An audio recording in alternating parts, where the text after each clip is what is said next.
and he vanished from their sight. This gospel story is my favorite Easter story by far. And it's so apropos on this third Sunday of Easter, because as we continue in the Easter season, Sunday after Sunday, there'll be this progression of teaching, of true belief, of what Christ revealed and how it becomes ingrained in the lives, the intellect, and the affective of all the disciples and the apostles. All of a sudden, a doctrine is going to begin to come to the surface. A teaching, a dogma, we're able to take hold here. So we know what we truly believe.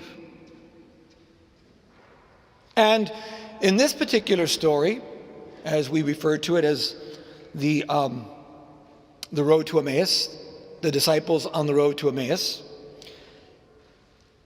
it has a number of theological nuances. First, we discover that this resurrected Jesus is in a body his followers do not recognize. Their hearts were burning as he opened up the scriptures to them, but they were not able to see into the essence of who they were speaking to, the essence of the divine Christ. Only when seeing his appearance through the transcendent eyes of faith do they recognize him. Second, we discover that the resurrected Jesus is not bound by the laws of nature or the laws of time and space. He can walk through doors. He can walk through walls. He can be in two places at once. He was both in Jerusalem, as we heard in the gospel, in Jerusalem at the very same time he was with the disciples on the road to Emmaus. Because Christ is now a resurrected body. He can be in 100 different places at the same time, appearing to 100 different people at the same moment. In fact, St. Paul alludes to that, how he appeared to 500. Not like not like in one large group like this, but individually. So think about that. Each person, whether they're farming, working in a factory, wherever they might be, at home, they all saw him at the same time in their own individual moment. Third, there is allusion to the Mass here. The word is preached on the way, and the bread is blessed, consecrated. That line, though, he vanished from their sight. That line adds intrigue to this gospel narrative. It becomes the most important sentence in all of the gospel. It could be the most important sentence in all of the gospels. It is the risen Lord's signature, I suppose we could say. His signature.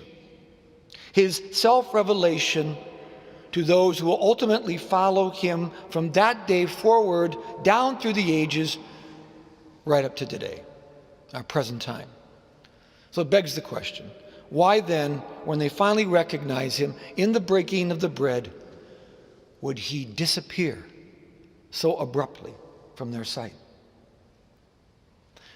When I ask elementary age children the question, where did Jesus go when he vanished? It usually doesn't take very long for them to figure it out.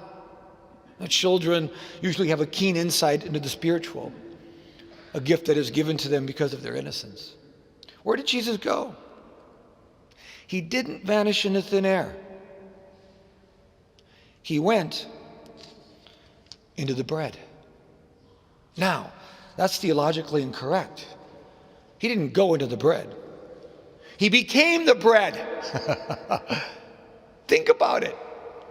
He breaks the bread, he blesses it, breaks it, gives it to them, boom, and he disappears before their eyes. Where did he go? He became the bread. The sacrament of the Holy Eucharist, right there, before their very eyes.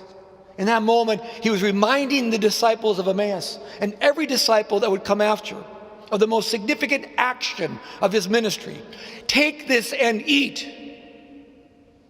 This is my body. It's not enough. Not enough that he had risen. Not enough that we could even see him. Jesus wants to confirm tangibly that he had truly risen. Christ didn't put on a disappearing act. And he doesn't put on a disappearing act from us either. God willing, we can recognize him in the breaking of the bread Sunday after Sunday, daily Mass after daily Mass. The Word of God awakens our hearts. But the sacrament of God and Holy Communion opens our eyes to all that is true, holy, and sublime.